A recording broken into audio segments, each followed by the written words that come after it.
The Galactic Council chamber fell silent when Ambassador Calith collapsed to his knees. His gray skin had turned pale, and his 4 eyes were wet with tears. The representatives of 12 species watched him from their elevated seats, but none of them moved to help. "Please," Calith whispered. His voice broke as he spoke. "The Kravix have already destroyed 3 of our colony worlds. Now they march toward our capital city. 8 million of my people are trapped there. Children hide in underground shelters while bombs fall above them. The Varani were a peaceful species. They had no warships, no soldiers, and no weapons. For thousands of years, they had farmed their green world and traded crops with their neighbors. They had never harmed anyone. And now, the Kravix Dominion had decided to take everything they had." The council chairman, a tall insectoid creature from the Thesan Empire, clicked his mandibles. "Ambassador Calith, the council sympathizes with your situation. However, the Kravix Dominion controls 40 star systems. Direct intervention would risk a wider war." "You mean you are afraid?" Calith said. There was no anger in his voice, only sadness that no one denied it. "The Varani have no strategic value," another representative added. "Your world produces food, not weapons. Your people have no military skills. Even if we helped you, what would we gain?" Calith looked around the chamber. He saw representatives from species that his people had traded with for centuries. He saw old friends and business partners. None of them would meet his eyes. "So this is how the galaxy works," he said quietly. "The strong take what they want, and the weak die alone." He stood up slowly. His legs felt weak, but he forced himself to walk. He would return to his ship. He would go home. He would die with his people, because there was nothing else he could do. Then a voice spoke from the far corner of the chamber. "Wait." Everyone turned to look at the human delegation. They sat in the smallest section of the chamber, because humanity had only joined the galactic community 15 years ago. Most species considered them primitive newcomers who barely understood interstellar politics. Commander Nathan Cole stood up. He was a tall man with gray hair and calm eyes. Before becoming a diplomat, he had spent 20 years in the Earth military. He still carried himself like a soldier.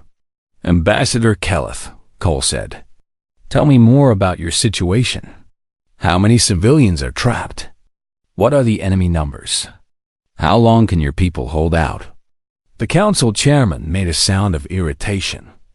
"Commander Cole, this matter does not concern Earth. Humanity has no treaties with the Varani. You have no obligation to interfere." "I did not ask for your opinion," Cole replied. His voice was polite but firm. "I asked the ambassador a question." Calith stared at the human. He had heard stories about Earth, about the violent history of its people. Some species called humans dangerous. Others called them unpredictable. But right now, the human was the only one in the room who seemed to care. "Our capital city holds 8 million people," Calith said. "The Kravix have surrounded it with approximately 50,000 soldiers.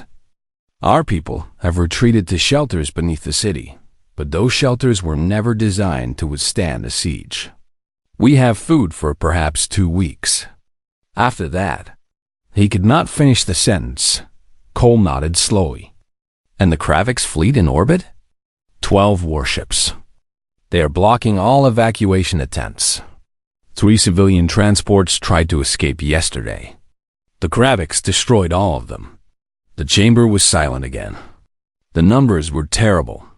12 warships and 50,000 soldiers against farmers who had never held a weapon. Cole turned to his aide and spoke quietly. The aide immediately began typing on a communication device. Then Cole looked back at Calith. "Ambassador, I cannot promise anything, but I will contact my government. Earth does not like bullies, and we especially do not like people who hurt children." Calith felt something he had not felt in weeks. Hope? 6 hours later? On the other side of the galaxy, Captain Lisa Grant stood before 200 Marines in the briefing room of the carrier vessel Endurance. She was a woman of medium height with short brown hair and sharp eyes. She had led Marines in combat 7 times, and she had never lost a battle. "Listen up," she said. "Our mission is simple, but not easy. The Varani homeworld is under attack. Millions of civilians are trapped in their capital city. The Krivizha minion is about to kill them all." She pressed a button, and a holographic image appeared. It showed a beautiful green planet covered with farms and forests. Then the image changed to show a burning city surrounded by enemy forces. "The Galactic Council refused to help," Grant continued. "They said the Varani have no strategic value. They said intervention is too risky." She paused. "Earth Command disagrees." The Marines were silent. They looked at the burning city, at the tiny dots that represented civilians running for their lives. Sergeant Daniel Park raised his hand. He was a veteran of 12 years, a quiet man with Korean features, who rarely spoke unless he had something important to say. "Captain, what are our rules of engagement?" "Protect civilians at all costs," Grant answered. "Extract as many as possible. If the Kraviks get in our way, we remove them. And the enemy fleet? We will execute an atmospheric drop to bypass the blockade. It is going to be rough, but our pilots are the best in the galaxy." She smiled slightly. "The Kraviks have never fought humans before. They think we are primitive newcomers. Let us show them how wrong they are." The Marines began to check their weapons and gear. The sound of equipment being loaded filled the room. Private Amy Vance, the squad medic, packed extra supplies. She had a feeling she would need them. Corporal Henry Shaw tested his communication equipment twice, then tested it again. Marcus Bell checked his heavy weapon, a rotating cannon that could fire 3,000 rounds per minute. Captain Grant watched her people prepare. These were good soldiers, she thought. They did not fight for money or glory. They fought because it was the right thing to do. She picked up her own rifle and headed toward the dropship bay. Behind her, 200 Marines followed. Somewhere across the galaxy, 8 million Varani civilians waited for death. They did not know that help was coming. They did not know that humanity had heard their cry, but they would learn soon enough. The Endurance jumped to faster than light speed, carrying its cargo of Marines toward a distant world. And in the darkness of space, the soldiers of Earth prepared to answer a call for help that no one else would answer, because that was what humans did. The Endurance dropped out of faster than light speed at the edge of the Varani system. Captain Grant stood on the bridge beside the ship's commander, watching the tactical display. 12 red dots surrounded the green planet ahead. "The Kraviks blockade. They have detected us," the sensor officer reported. 2 warships are moving to intercept. The ship's commander, a calm woman named Captain Rodriguez, studied the display. "We cannot fight 12 warships with 1 carrier, but we do not need to fight them." She turned to the helm. "Take us into the planet's atmosphere. Full speed. Ma'am, the Kraviks will fire on us during descent. Then our pilots better be fast." The Endurance surged forward. The massive carrier was not designed for atmospheric flight, but it did not need to enter the atmosphere itself. It just needed to get close enough to launch its DROPSH-IPS dot in the launch bay. Captain Grant climbed into the lead dropship. 200 Marines sat in rows along the walls, strapped into their seats. The ship shook as Kravik's weapons fire struck the Endurance's shields. "All units prepare for launch," Grant said over the radio. "This is going to be a hot drop. Stay tight, stay focused. We will meet on the ground." The bay doors opened. Below them, Varani Prime filled the view. Even from orbit, they could see the fires burning across the capital city. Thick black smoke rose from 100 locations. "Launch," Rodriguez ordered. 20 dropships fell from the Endurance like metal seeds. They plunged toward the atmosphere at maximum speed, their heat shields glowing orange. Behind them, Kravix warships tried to target them, but the dropships were small and fast. Energy beams cut through the space around them, but none found their mark. Grant watched through her window as the sky turned from black to blue. The dropship shook violently as it punched through layers of atmosphere. Warning lights flashed across the cockpit. "Approaching landing zone," the pilot announced. 30 seconds. Through the smoke and fire, Grant saw the city for the first time. It had been beautiful once. Tall white buildings had risen above green parks and flowing rivers. Now half of those buildings were rubble. The parks were burning. The rivers were choked with debris, and among the ruins she saw them. Tiny figures running through the streets. Varani civilians trying to find safety in a city that had none left. The dropship touched down hard in what had once been a public square. The ramp dropped, and Marines poured out into the smoke. Grant was the first to exit, her rifle raised and ready. "Secure the perimeter," she ordered. "Shaw, get me communication with all units. Park, take your squad and scout the eastern approach." The Marines moved with practiced speed. Within minutes, they had established a defensive position around the landing zone. The other dropships landed nearby, adding more soldiers to their force. Sergeant Park led his squad through the ruined streets. The smell of smoke and death filled the air. He had seen war before, but this was different. This was not a battlefield. This was a massacre. "Sergeant," Private Vance whispered. "Look." Park followed her gaze. In the doorway of a collapsed building, a group of Varani huddled together. There were perhaps 20 of them, mostly elderly and children. Their gray skin was covered with dust, and their 4 eyes were wide with fear. Park lowered his weapon slowly. He raised one hand to show he meant no harm. "It is okay," he said gently. "We are here to help." The Varani stared at him. One of them, an elderly female, stepped forward. "You are human?" "Yes, humans came?" She seemed unable to believe it. "But why?" "We have nothing to offer you. We cannot pay you." Park looked at the children hiding behind her. They were thin and dirty, clearly hungry and exhausted. "We do not want payment," he said. "We are here because you asked for help. Now come with us. We will take you somewhere safe." Back at the landing zone, Grant received reports from her scattered units. The situation was worse than expected. The Kravix had pushed the Varani into a small area around the underground shelters. Thousands of civilians were trapped below ground, afraid to come out, and the Kravix were closing in. "Contact," Corporal Shaw reported suddenly. "Enemy patrol approaching from the north." Approximately 40 soldiers. Grant moved to the northern barricade and looked through her scope. She saw them clearly.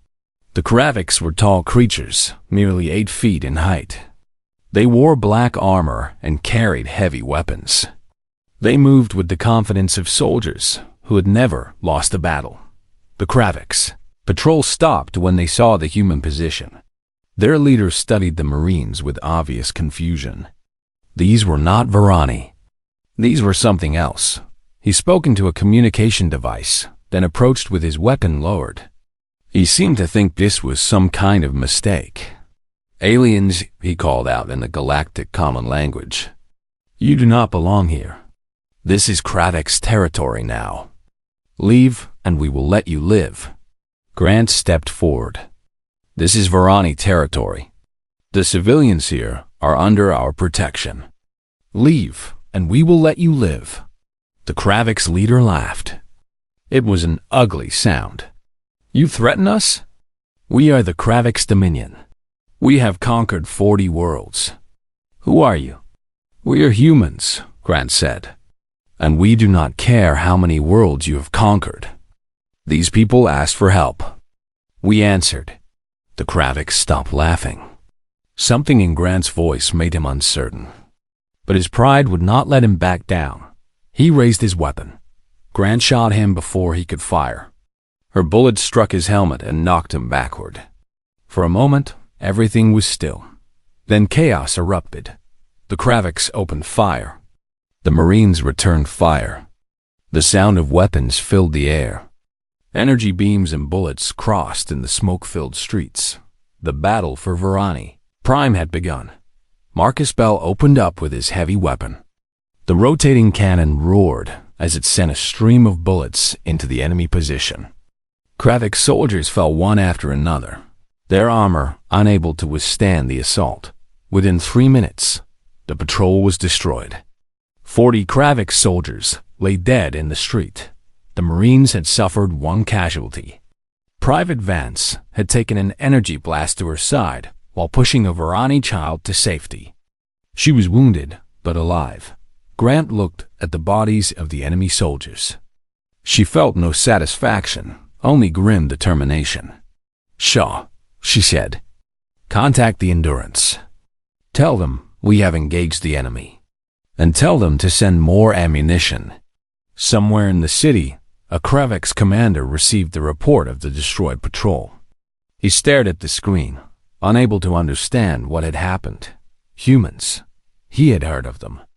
A primitive species from a dangerous planet. Newcomers to the galaxy. They had just killed 40 of his best soldiers in 3 minutes. He began to gather his forces. These humans would learn what happened to those who defied the Kravix dominion. He did not realize that the lesson would be his to learn, not theirs. The Kravix attacked at dawn. Captain Grant stood on top of a ruined building and watched them come. Thousands of soldiers marched through the burning streets, their black armor reflecting the orange light of the fires. Behind them, heavy vehicles rolled forward, their weapons pointing toward the human positions. "All units," Grant said into her radio. "Here they come. Hold your fire until they reach the markers. Make every shot count." The Marines had worked through the night to prepare their defenses. They had turned ruined buildings into fortresses. They had placed traps in the streets. They had created kill zones where enemy soldiers would be caught in crossfire. 200 Marines against 5,000 Kravix. The numbers were impossible. But they only needed to hold until reinforcements arrived. If reinforcements arrived, Sergeant Park crouched behind a wall with his squad. He watched the enemy advance through his scope. The Kravix moved with arrogant confidence. They spread out across the street, making easy targets. "They think this will be simple," Marcus Bell muttered. He held his heavy weapon ready, his finger near the trigger. "They are wrong," Park replied. The lead Kravix units reached the first marker, a burned vehicle in the middle of the street. Park took a breath, held it, and squeezed his trigger. The shot struck the lead soldier directly in the chest. He fell without a sound. Then every Marine opened fire at once. The street became chaos. Bullets and energy beams crossed in all directions. Kravix soldiers fell by the dozens as they walked into carefully planned kill zones. Their commanders shouted orders, but the noise of battle drowned their voices. The Kravix had expected frightened defenders. They had expected easy victory. Instead, they found professional soldiers who knew exactly how to fight in urban terrain. For 2 hours, the battle raged. The Kravix pushed forward, took losses, and pushed forward again. They did not care about casualties. They had numbers, and they were willing to spend lives. Slowly, the Marines were forced back. "We are losing the eastern sector," Lieutenant Kevin Ross reported over the radio. His voice was steady but tired. "They are bringing up heavy weapons. We need to pull back." Grant made a quick decision. Fall back to the secondary line. All units collapse toward the shelter entrance. We hold there or not at all. The secondary line was their last real defense. Behind it lay the entrance to the underground shelters, where 8,000 Varani civilians waited in fear. If that line fell, there would be nothing between the enemy and the innocents. Park led his squad through the ruins, providing cover for civilians who were still above ground. They found groups of Varani hiding in basements and collapsed buildings. Each time, the Marines guided them toward the shelter entrance. An elderly Varani named Tessith walked beside Park as they moved through the streets. He was thin and frail, but his eyes were bright with intelligence. He had been a teacher before the war, educating young Varani about history and philosophy. "Why do you do this?" Tessith asked. His voice was calm despite the explosions around them. "Your people do not know us. We cannot help you. We have nothing you need." Park checked the corner, then waved the group forward. "We help because you needed help. That is reason enough. But you are dying for us. I saw your soldiers fall. I saw them give their lives to protect strangers." Park was quiet for a moment. He thought about the Marines he had lost that morning. Good soldiers. Good friends.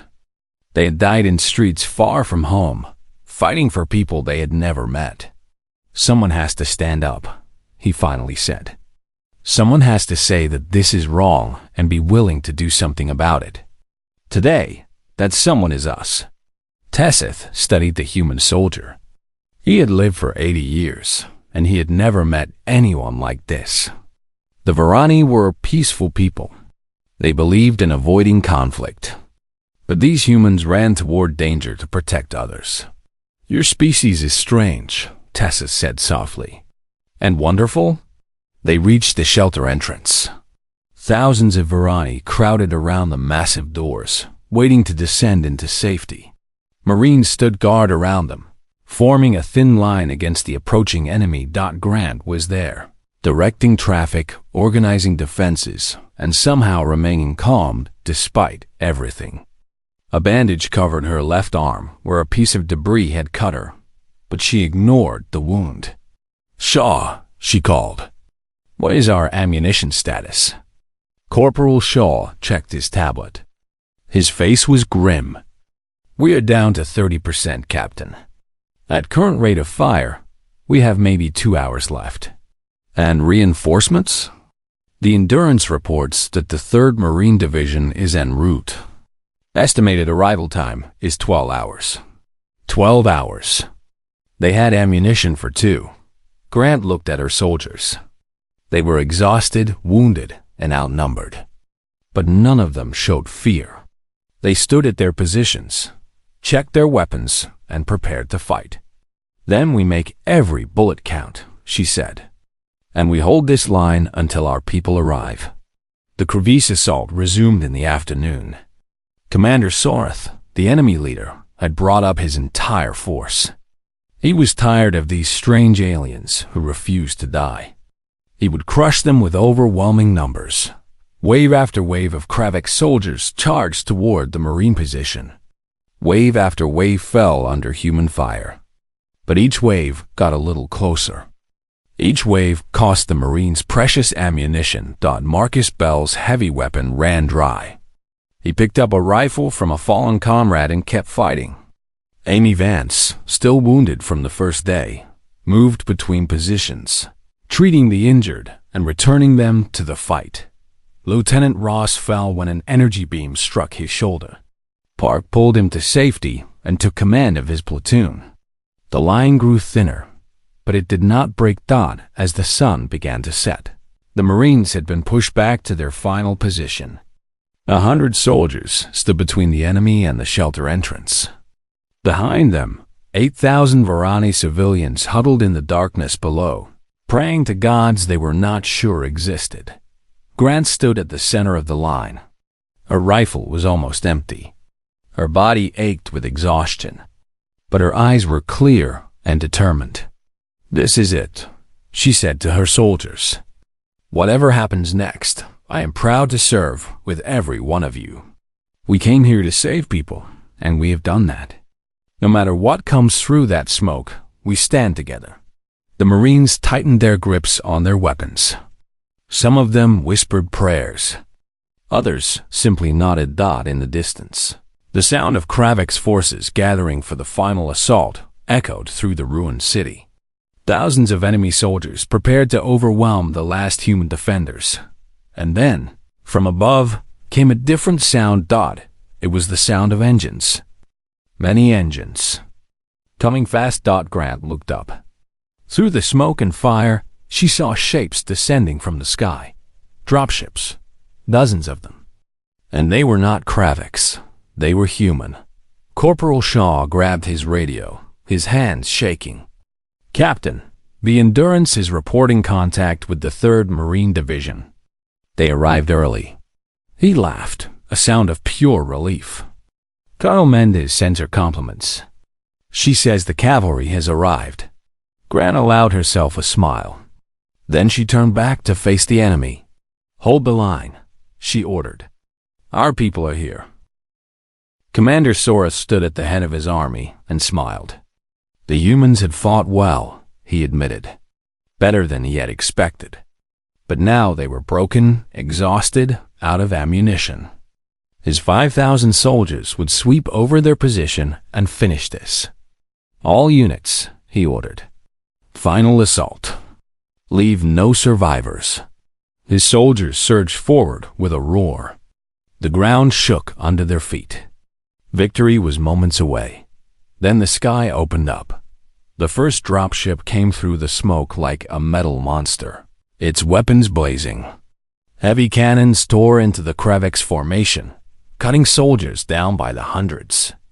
Behind it came more dropships, dozens of them, filling the sky with thunder. Soros stared upward in disbelief. More humans. Where had they come from? The dropships landed behind the Marine defensive line, and fresh soldiers poured out.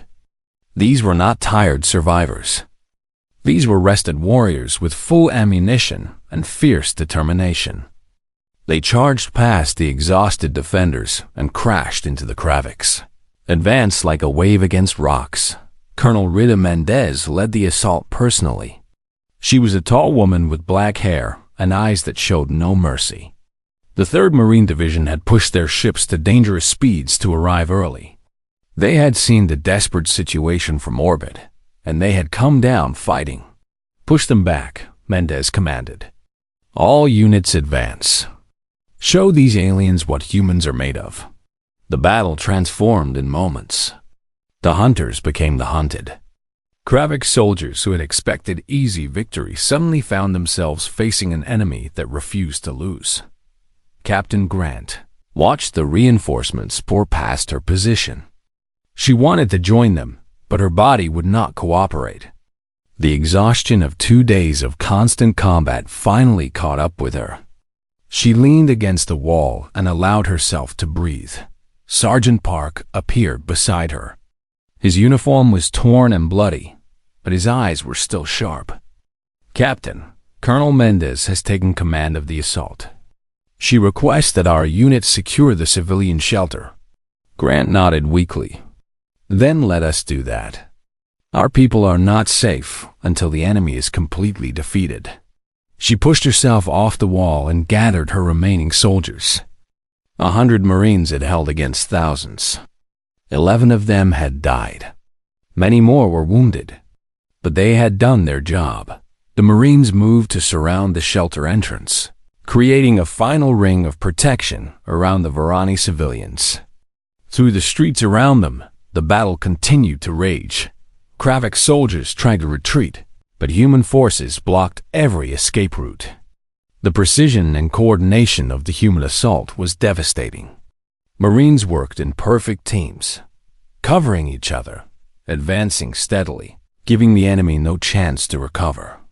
Commander Soros rallied his personal guard around him. He was a warrior who had conquered worlds. He would not flee from these primitive creatures. "Stand and fight," he bellowed to his soldiers. "We are the Kravix Dominion. We do not run from anyone." Colonel Mendez heard his voice across the battlefield. She smiled coldly and moved toward him. They met in the center of a ruined plaza, surrounded by the chaos of battle. Soros was enormous, nearly 8 feet tall, wearing heavy armor that had deflected 100 weapons. Mendez was half his size, wearing standard Marine gear, carrying a rifle and a combat knife. "You command these humans," Sorith said. "You are responsible for the deaths of my soldiers." "Your soldiers invaded a peaceful world," Mendez replied. "They killed innocent people. Children. My soldiers are responsible for stopping you. We are the strong. We take what we want. That is the law of the universe." Mendez shook her head. "No, that is your law. We have a different one." Sorith raised his weapon, a massive energy cannon that could destroy a vehicle with a single shot. Mendez moved before he could fire. She was faster than he expected, ducking under his aim and closing the distance between them. Her rifle emptied into his chest armor at point-blank range. The armor cracked but held. She dropped the rifle and drew her knife. Sorith swung at her with his weapon, but she rolled beneath the blow. Her knife found the gap between his chest plate and his arm guard. She drove it deep and twisted. The Kravik's commander roared in pain and threw her backward. She hit the ground hard, but rolled to her feet immediately. Blood dripped from a cut on her forehead, but she did not seem to notice. Around them, the battle was ending. Kravik's soldiers surrendered by the hundreds as human forces surrounded them. The fight had gone out of them. Their commander was wounded, their army was shattered, and these terrifying humans showed no signs of stopping. Sorith looked around at his defeated army. He had conquered 40 worlds. He had never lost a battle. And now, on this insignificant farming planet, everything had fallen apart. "What are you?" he whispered. "Our intelligence called your homeworld a Category 12 danger zone. They said your species evolved under brutal conditions. But you are supposed to be primitive, newcomers. How can you fight like this?" Mendez walked toward him slowly. "We are humans," she said. "We come from a world of predators, natural disasters, and constant struggle. We survived because we learned to protect each other. We learned that strength means nothing without purpose." She stopped in front of him. "You invaded this world to take. We came to protect. That is the difference between us." In orbit above the planet, the Kravik's fleet detected the approaching human warships. They were military vessels, heavily armed and moving fast. The Kravik's admiral counted them and felt fear for the first time in his career. "All ships retreat," he ordered. "Fall back to Dominion space." The warships turned and fled, abandoning their ground forces. They had come to conquer a helpless farming world. They had not expected to fight humanity. On the ground, Sergeant Park watched the last Kravik soldiers drop their weapons and raise their arms. The battle was over. The city was still burning. The streets were filled with debris and bodies, but the fighting had finally stopped. He walked to the shelter entrance. The massive doors were beginning to open. Vorani faces appeared in the darkness below, blinking in the light, afraid of what they might see. The first to emerge was a young child, a small gray figure with 4 wide eyes. He looked at the ruined city, at the human soldiers standing guard, at the defeated enemy. Then he looked at Park. Park lowered himself to one knee so their eyes were level. "It is safe now," he said gently. "You can come out." The child took a hesitant step forward, then another. Then he ran to Park and wrapped his thin arms around the Marine's neck. Behind him, 8,000 Vorani civilians began to emerge from the darkness. They walked into the light and saw human soldiers everywhere, standing guard, tending to wounded, watching for danger. The aliens who had answered their call for help. Captain Grant leaned against a wall, too exhausted to stand straight. But she watched the Vorani emerge with something like peace in her eyes. 11 Marines had died. Many more were wounded. The cost had been high, but 8,000 civilians were alive, because humanity had answered when no one else would. That was worth everything. Colonel Mendez approached Grant and saluted. "Captain, your unit held against impossible odds. The 3rd Division will handle cleanup. Get your people some rest." Grant returned the salute, Thank you, Colonel. They have earned it. She gathered her surviving Marines and led them away from the front lines. They walked through streets filled with Varani civilians who stopped to stare at them. Some reached out to touch them, as if making sure they were real. These strange creatures from a dangerous world had crossed the galaxy to save strangers. The Varani would never forget. 3 weeks had passed since the battle ended. The fires in the city had finally gone out. The smoke had cleared from the sky, and the work of rebuilding had begun. Human engineers worked beside Varani civilians, clearing rubble and repairing damaged buildings.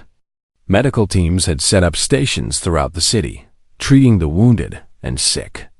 Supply ships arrived daily, bringing food, medicine, and construction materials. Captain Grant walked through the central district, observing the progress.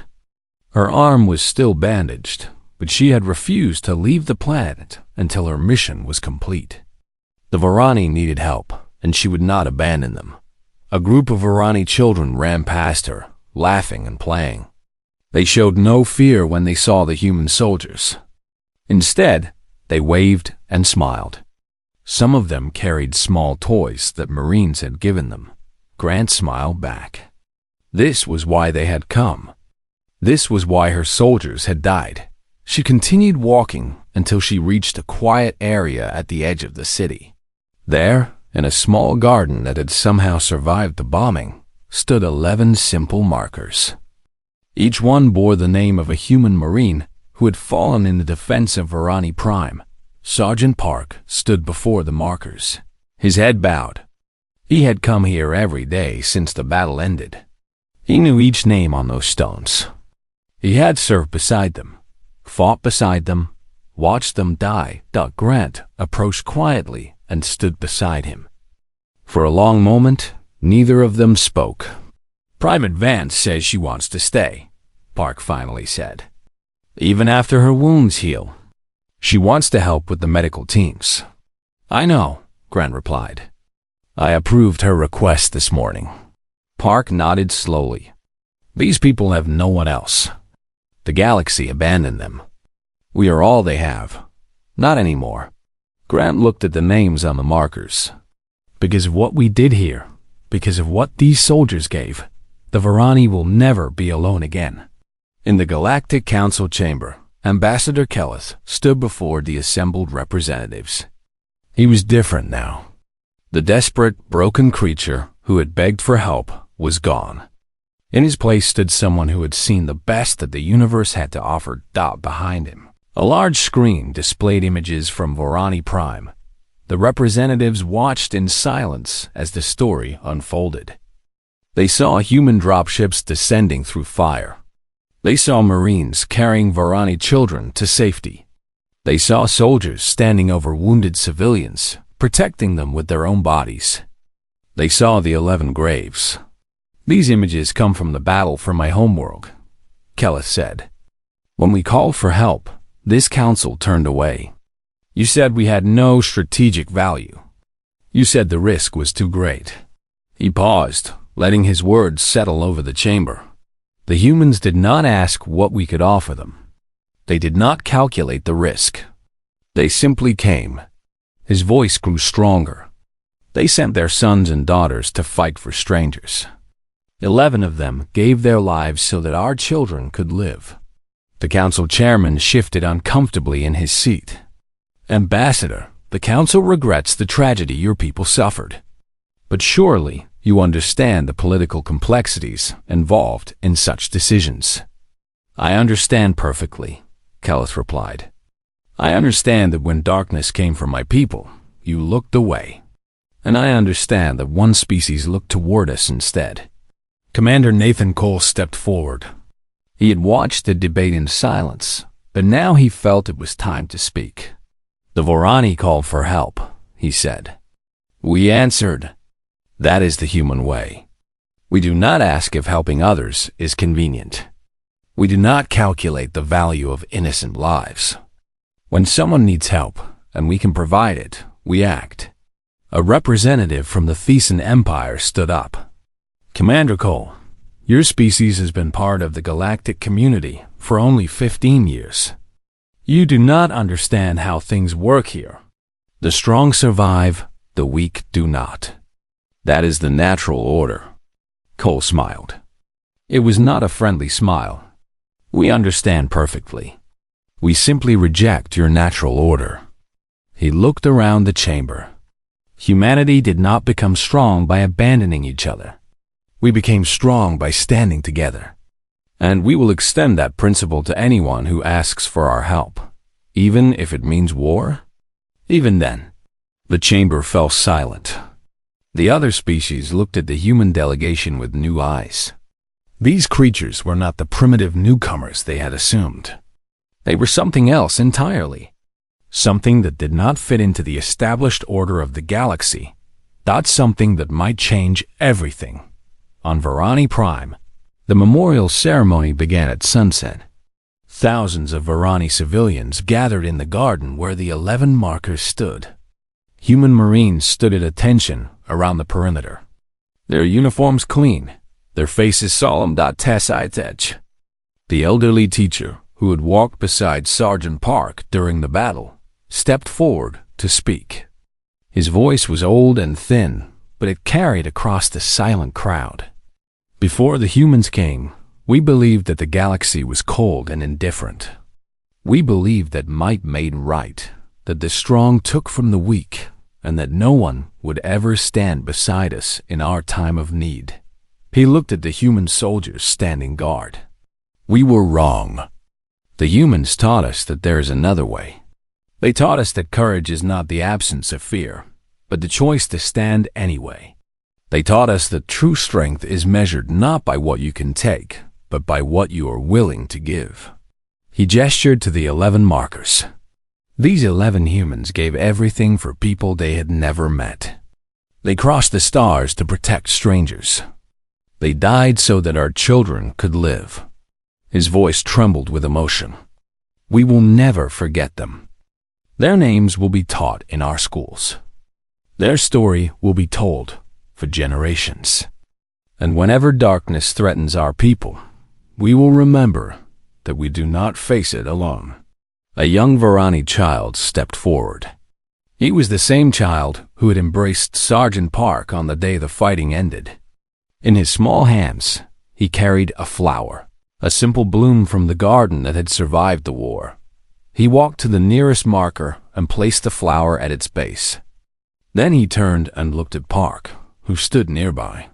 "Thank you," the child said softly, "for saving us." Park knelt down and placed his hand on the child's shoulder. His eyes were wet, but his voice was steady. "We will always answer when you call," he said. "That is a promise." The sun set over Varani Prime, casting golden light across the memorial garden. Human and Varani stood together in silence, united by shared sacrifice and newfound friendship. In the weeks and months that followed, word of what had happened spread across the galaxy. Other species heard the story of how humanity had answered a desperate call for help. They saw the images of Marines carrying children through smoke and fire. They learned about the 11 who had given their lives. Some species were inspired. They began to question the cold calculations that had governed galactic politics for centuries. They wondered if there was a better way, a path that did not require abandoning the weak to their fate. Others were afraid. They saw in humanity something they did not understand, a willingness to sacrifice that defied their understanding of how the universe worked. They began to wonder what else these strange creatures from the dangerous planet Earth might do. And in the council chambers and military headquarters of the Kratak's Dominion, strategists studied the Battle of Varani Prime with growing concern. They had sent their soldiers to conquer a helpless farming world. Instead, they had encountered something new: humans, Deathworlders, protectors. The galaxy would never be the same. And somewhere in the vast darkness of space, human ships continued their patrols, ready to answer the next call for help, because that was what humanity did. That was who they were.